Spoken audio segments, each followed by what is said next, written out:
दोस्तों, आज हम बात करेंगे 16 कलाओं के बारे में। तो चलिए जानते हैं 16 कलाएं क्या है। हिंदू धर्म में 16 कलाएं एक व्यक्ति के आध्यात्मिक विकास के स्तर को दर्शाती है। ये कलाएं आत्मा की चेतना और शक्ति के विभिन्न पहलुओं को दर्शाती है। तो चलिए जानते हैं उन 16 कलाओं की सूची को, जिसमें है श्री धन संपदा, भू अचल संपत्ति, राज वैभव, ज्ञान निरक्षीर विवेक, अद्भुत शक्ति, अनंत काल, अविनाशित्व, प्रेत चेतना, वेदांत ज्ञान, योग सिद्धि, प्रहवी अत्यंतिक, कृपादया, अनंत आनंद। तो ये है 16 कलाएं।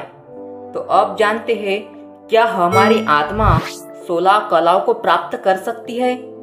तो इसका जवाब है जी हाँ, हमारी आत्मा 16 कलाओं को प्राप्त कर सकती है, लेकिन इसके लिए कठोर साधना और ध्यान की आवश्यकता होती है। जब आत्मा अपने पूर्ण विकास को प्राप्त करती है तो वह 16 कलाओं को प्राप्त कर लेती है। लेकिन आपने कभी तो सोचा होगा कि ऐसे कौन से मानव है जिनको 16 कलाओं का ज्ञान था?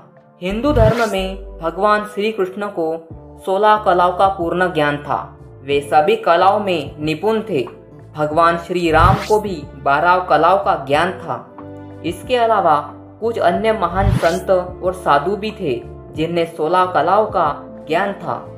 इनमें संत कबीर, संत तुलसीदास और संत नानक आदि प्रमुख है। 16 कलाएं एक व्यक्ति के आध्यात्मिक विकास के लिए एक उच्च लक्ष्य है, लेकिन अगर हम कठोर साधना और ध्यान करें तो हम इन कलाओं को प्राप्त कर सकते हैं।